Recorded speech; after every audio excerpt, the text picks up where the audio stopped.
The most difficult thing about being a single mom is that your kid literally never goes away. Depend on you for everything, and there's only one of you. And when you have bad days, it has absolutely nothing to do with your kid, but you're just being human and you're just having a day.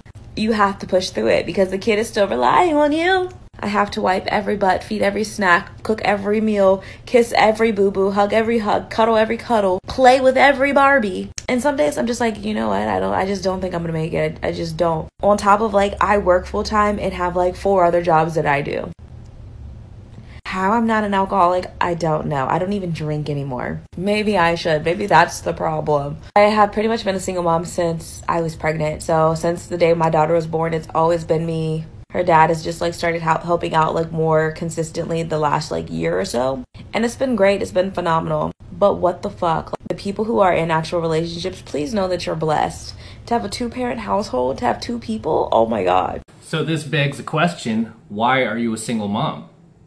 How did you become a single mom? I know. You became a single mom out of your own voluntary choice to. Out of your own poor decision to have sex with a man who clearly did not stick around. And this woman said in her rant herself that she became a single mom almost as soon as she got pregnant. What does that tell you? It tells you she was out there banging chads. Simple as that. She was out there banging chads like most women who become single mothers. They bang the bad boy, they bang the guy who gets them all hot and heavy, doesn't return any calls, while she's ignoring all the nice guys who would stick around, right? Who would help raise that child. No, these guys are boring. I want the guy who is in jail. I want the guy who gets fired every week. I want the guy who uses my car and brings it back without gas in it. I want that guy. I want that guy. So is it any surprise that you end up a single mom? And then, you know, end up like doing these rants on TikTok. I mean, I don't even feel sorry for these women anymore. Okay, I don't. I don't. There was a time where when I was blue pill way back in the day, you know, you hear a single mom give her story and you're like, oh man, that sucks. It's tough luck, girl. It's tough luck.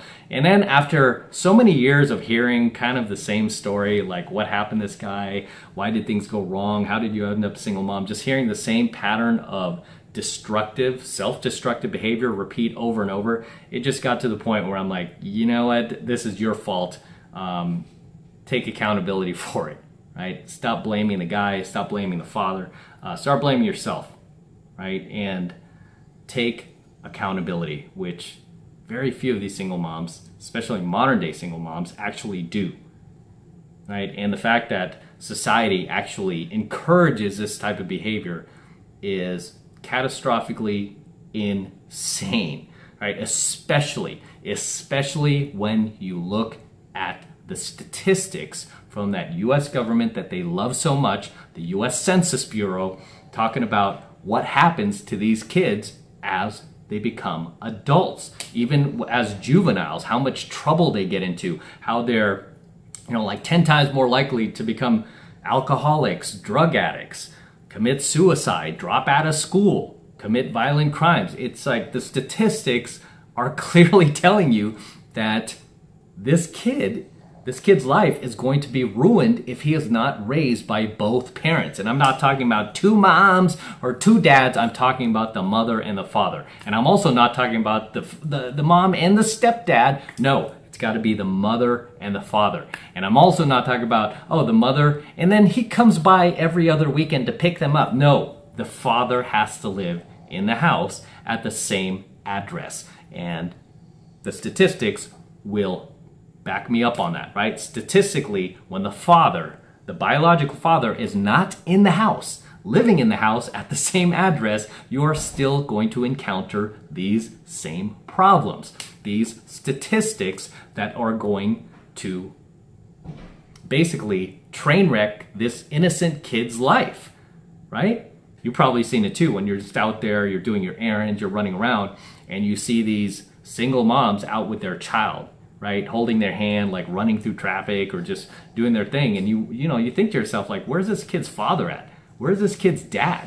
And sometimes it's understandable. It might be during the day, maybe the dad's at work, right? But on weekends, where's that father? Right? I see a lot of these same women walking around on weekends with their kid, no dad around, no dad in sight, just her and the kid, or her and the kids.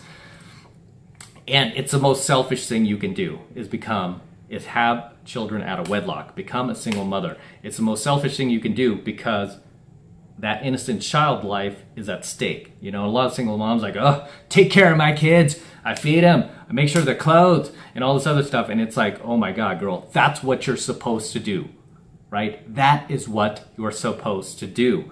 And this is a common trait of narcissists, by the way. They just want credit for things that they're supposed to do, right? It's like going, man, you know what? I put gas in my car.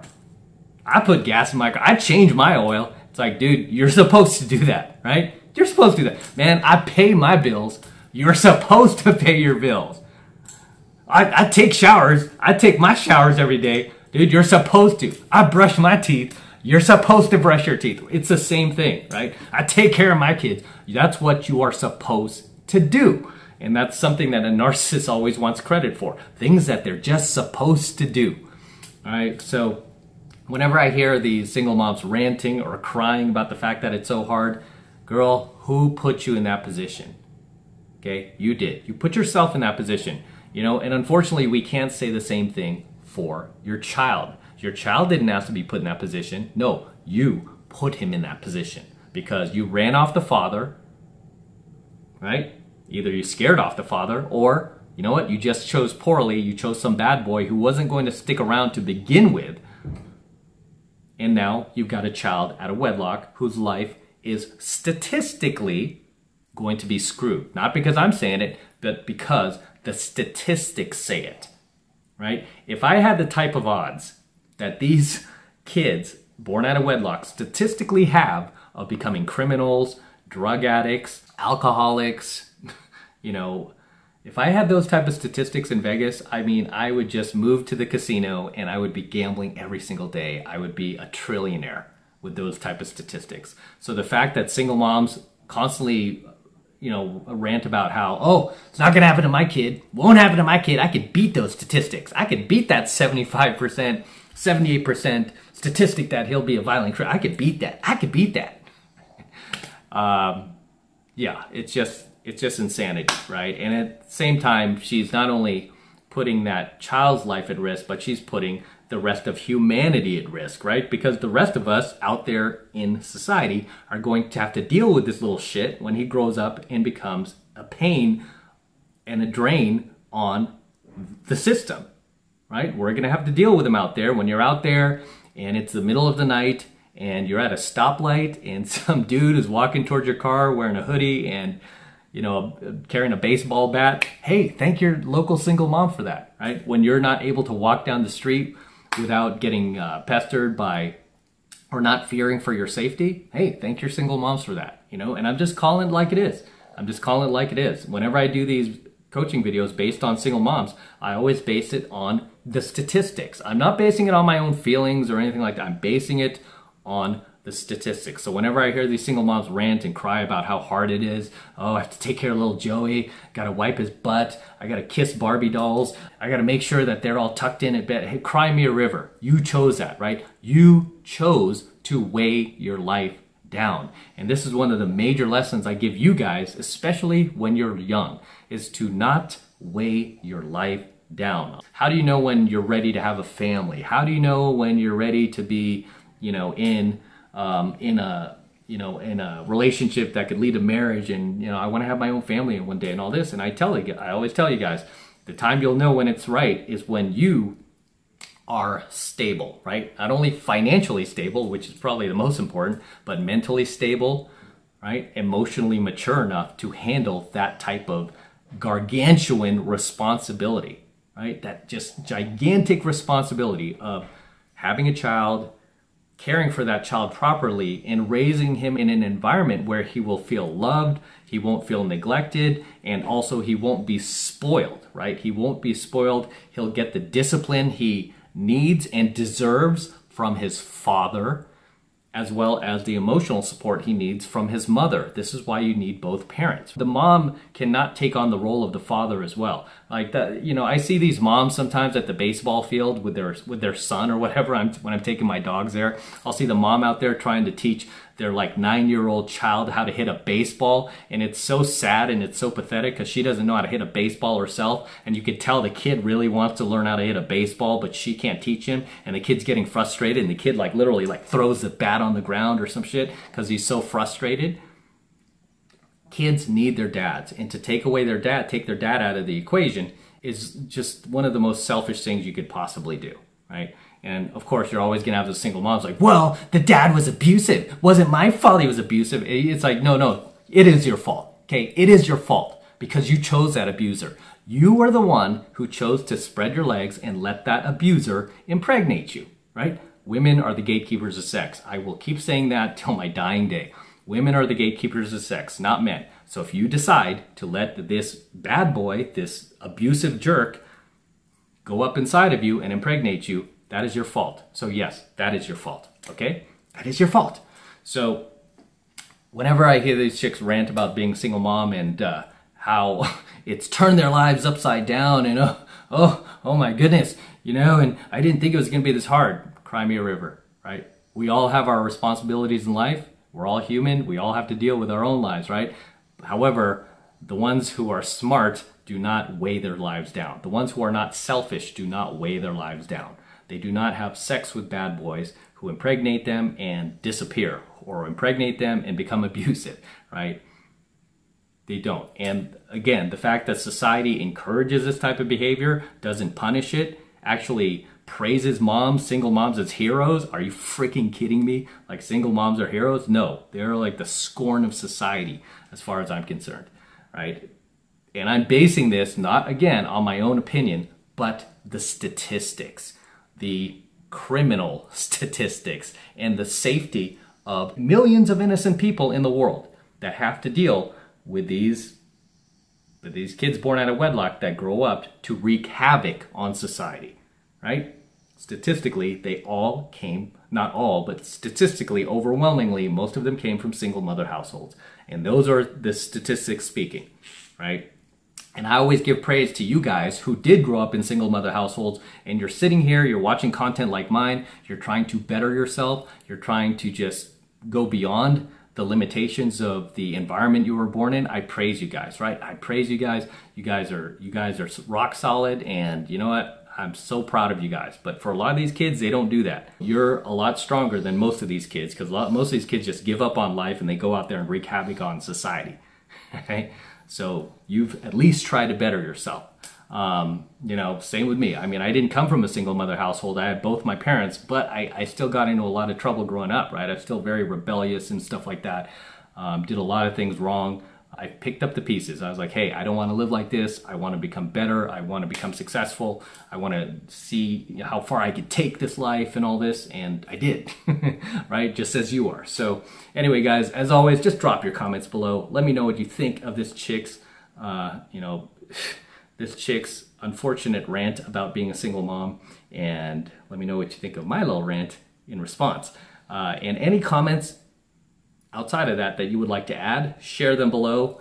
Love to read them. Love seeing you guys in my comments. They're very entertaining, very hilarious, and yeah, drop your comments. With that said, this is M from the 33 Secrets. Go ahead and smash that like button below. Do it now. Also, hit the notification bell right next to it so you're notified whenever I release a brand new coaching video here on YouTube. More importantly, guys, please make sure you subscribe to my channel. Helps me out a ton when you guys subscribe, so please make sure you subscribe to my channel as well. And for all you guys who want to support my work and all of this incredible, amazing red pill, gold pill, and platinum pill content that I am teaching you even further, the best way to do that is by jumping into my monthly online coaching program, 7 Months to Mastery, where I'm teaching guys just like you how to go out there and approach and close the youngest, hottest, and most beautiful looking women on the planet. I am talking about 8s, 9s, and 10s, baby. The hottest women on the planet. Okay, I teach you how to do that in 7 Months of Mastery. And you know what? I have tons, thousands upon thousands of successful students now all around the world. Okay, a lot of these guys often drop comments in my comment section talking about how they're in my program, they've met their dream girl, they've met their future wife. I've had a number of students who've been through my 7 months of mastery program already met their wife thanks to my teachings, right? They met a high value, high caliber, hot wife, right? Way above what they were able to get previously before they jumped into my program, 7 months of mastery. They were able to get a girl who was much, much more attractive, much hotter, and much higher value thanks to my teachings. And you know what? I want you to become one of them. Even if you don't plan on getting married, find yourself a cool chick, a high value chick, not one of these like low value, like DG single moms, or you know, women who are passive prime or damaged goods or anything like that. I want to teach you how to go out there and get high value women, just like my students are all around the world. You can become one of us, and all you need to do is click that link below in my description box. It will take you over to my website where you can get signed up right now. It just takes 2 seconds, and it's only $1 for the entire first month of coaching lessons. So it's only $1 for the entire first month of high value coaching lessons from me. So take advantage of it. And it's the best way to support my work, guys. And thank you very much if you do. I appreciate it. Thanks in advance. And let's crack on out of here.